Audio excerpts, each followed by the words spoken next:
بسم اللہ الرحمن الرحیم۔ السلام علیکم ناظرین، تمام ناظرین کو راہ دین چینل میں دل کی گہرائی سے خوش آمدید۔ ناظرین، ہم جو واقعہ آج پیش کرنے جا رہے ہیں حضرت زکریا علیہ السلام کا ہے۔ قرآن اور حضرت زکریا علیہ السلام قرآن میں حضرت زکریا علیہ السلام کا ذکر 4 صورتوں میں آیا ہے۔ آل عمران، انعام، مریم اور انبیاء میں آیا ہے۔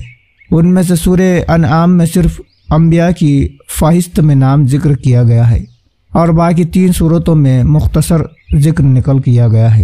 لیکن قرآن میں جس حضرت زکریا علیہ السلام کا ذکر ہوا ہے وہ یہ نہیں ہے جن کا ذکر مجموعہ تورات کے صاحب زکریا میں آیا ہے۔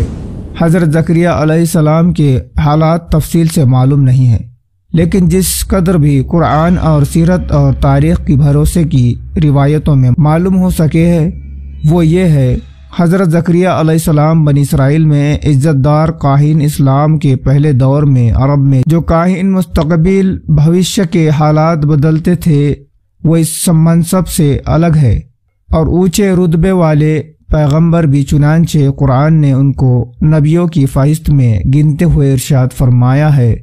ترجمہ: اور زکریا اور یحییٰ اور عیسیٰ اور الیاس یہ سب نیک لوگوں میں سے ہے۔ 1685۔ پچھلے تذکروں میں بیان کیا گیا ہے کہ تمام نبی علیہ السلام چاہے وہ بادشاہ ہو اور حکومت والوں ہی کیوں نہ ہو، اپنی روزی ہاتھ کی محنت سے پیدا کرتے اور کسی کے کندھے پر بوجھ نہیں ہوتے تھے۔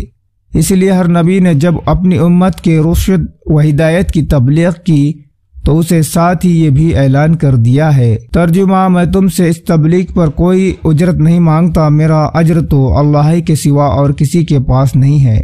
چنانچہ حضرت زکریا علیہ السلام بھی اپنی روزی کے لیے نجاری بڑائی کا کام پیش کرتے تھے، جیسا کہ حدیثوں میں ذکر ہوا ہے۔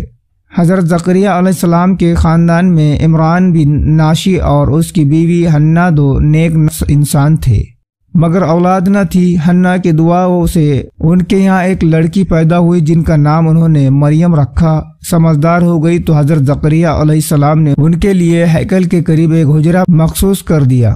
یہاں وہ اللہ کی عبادت میں لگی رہتی تھی اور رات اپنی خالہ حضرت زکریا علیہ السلام کی محترمہ بیوی کے پاس گزارتی۔ ترجمہ: جب حضرت زکریا علیہ السلام مریم کے پاس محراب خلوت میں داخل ہوتے تو اس کے پاس کھانے پینے کا سامان رکھ دیتا۔ حضرت زکریا علیہ السلام نے معلوم کیا، مریم یہ تیرے پاس کہاں سے آتا ہے؟ مریم نے کہا، یہ اللہ کے پاس سے ہے، یہ بلا شبہ جس کو چاہتا ہے بے گمان روزی عطا کر دیتا ہے۔ 332۔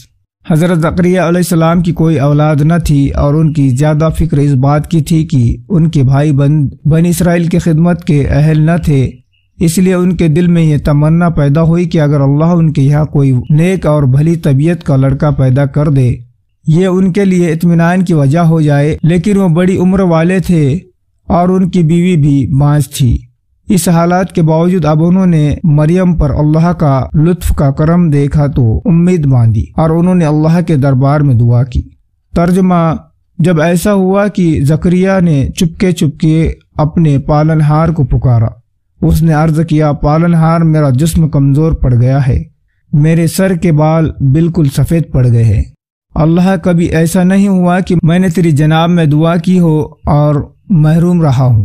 مجھے اپنے مرنے کے بعد اپنے بھائی بندوں سے اندیشہ ہے کہ نہ جانے وہ کیا خرابی پھیلائے، اور میری بیوی بانجھ ہے، پس تو اپنے خاص فضل سے مجھے ایک وارث بخش دے، ایسا وارث جو میری بھی وارث ہو اور یعقوب کے خاندان کی برکتوں کا بھی، اور پالنہار اسے ایسا کر دینا جس سے کہ تیرے اور تیرے بندوں کی نظر میں پسندیدہ ہو۔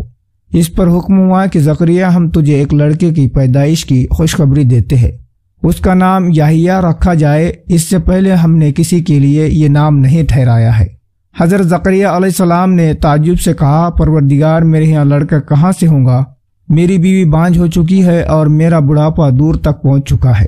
ارشاد ہوا، ایسے ہی ہوگا تو پالنہار فرماتا ہے کہ ایسا کرنا میرے لیے مشکل نہیں ہے، میں نے اس سے پہلے خود تجھے پیدا کیا، حالانکہ تیری ہستی کا نام و نشان نہ تھا۔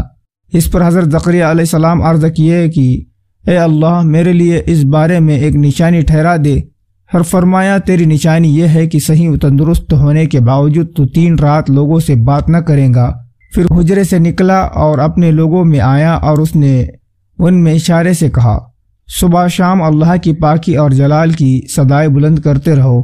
19:3-11 اور سورہ انبیاء میں ارشاد ہے، ترجمہ اسی طرح زکریا کا معاملہ یاد کرو جب اس نے اپنے پروردگار کو پکارا تھا، اے خدا مجھے اس دنیا میں اکیلا نہ چھوڑنا، یعنی بغیر وارث کے نہ چھوڑ، اور ویسے تو ہی ہم سب کا بہتر وارث ہے۔ تو دیکھو اس کی ہم نے پکار سن لی، اسے ایک فرزند یحییٰ عطا فرمایا اور اس کی بیوی کو اس کے لیے تندرست کر دیا۔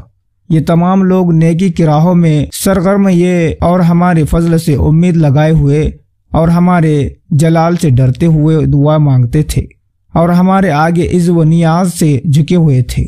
21:90 سورہ آل عمران میں ارشاد ہے، ترجمہ اسی وقت زکریا نے اپنے پالن ہار سے دعا کی، کہا، اے میرے پروردگار مجھ کو اپنے فضل سے پاکیزہ اولاد عطا کر، بے شک تو دعاؤں کا سننے والا۔ اور جب زکریا حجرے کے اندر نماز میں مشغول تھا تو فرشتے نے اس کو آواز دی کہ اللہ تم کو یحییٰ کی پیدائش کی خوشخبری دیتا ہے، جو گواہی دے گا اللہ کے ایک کلمہ عیسیٰ کی اور تقوی والا ہوں گا، اور عورت کے پاس تک نہ جائے گا، یہ ہر قسم کی چھوٹی بڑی تلویث سے پاک ہوں گا اور نیکوں سے ہوتے ہوئے نبی ہوں گا۔